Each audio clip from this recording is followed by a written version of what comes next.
प्यार, क्या है ये प्यार और इसमें ऐसा क्या खास है कि जब दो लोगों ने इसे जाहिर किया तो पूरा संसार ही उनके प्यार से प्यार कर बैठा। आखिर क्यों जब भी हम इश्क, मोहब्बत, प्यार इनमें से कोई भी शब्द अपनी जुबान पे लाते हैं तो इन्हीं दोनों का ख्याल हम सबसे पहले अपने जहन में पाते हैं। और देखा जाए तो इनका प्यार भी अधूरा ही रह गया। तो आखिर क्यों पूरा संसार इस अधूरे प्यार की कहानी को इतना सराहता है? क्यों भला चोट राधा को लगे तो कृष्ण कराहता है? एक छोटी सी कहानी से आपको उत्तर देता हूँ। ये बात उस वक्त की है जब श्री कृष्ण की 16,108 शादियां हो चुकी थी और राधा जी की सारी दाम्पत्य जिम्मेदारियां भी संपूर्ण हो चुकी थी। एक दिन रुक्मणी जी कान्हा के लिए गर्म दूध लेके गई।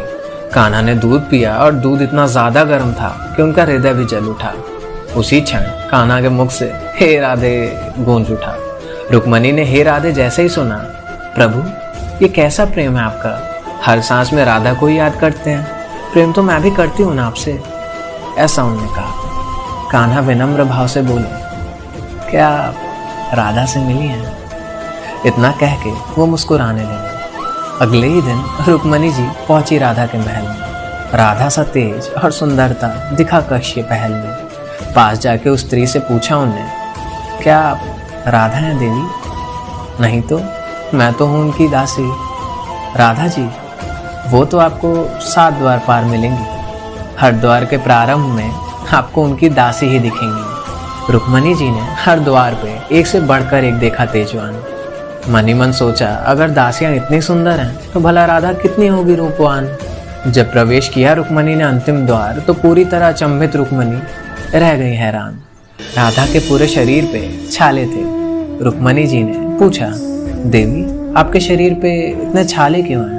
राधा जी ने कहा, देवी कल आपने कृष्ण को जो दूध दिया था ना वो काफी ज्यादा गर्म था, जिसके कारण उनके हृदय पर छाले पड़ गए और उनके हृदय में तो मेरा सदैव वास है।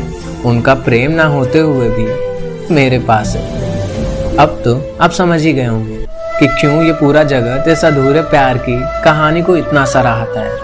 क्यों भला चोट राधा को लगे तो कृष्ण कराहता है। अनकही कहानी है तो सही, मगर सार इनके बड़े निराले हैं। दूध खोलता पिया कान्हा ने, मगर पाँव में राधा के छाले हैं।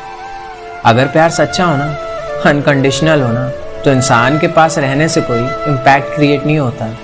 इम्पॉर्टेंट और इम्पैक्टफुल होता है तो सिर्फ इंसान के दिल में रहना।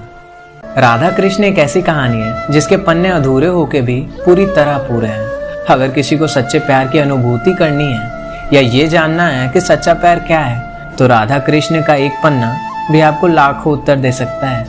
कैसे कोई किसी को टूट के बेइंतहा चाहे, इसका परम ज्ञान वो मनुष्य प्राप्त कर सकता है। इस कहानी के अगले पन्ने फिर किसी दिन। अभी के लिए बस इतना ही। अर्ज किया है, मोहब्बत में जिस्म की कीमत क्या है? रूह ही तो असली खजाना है।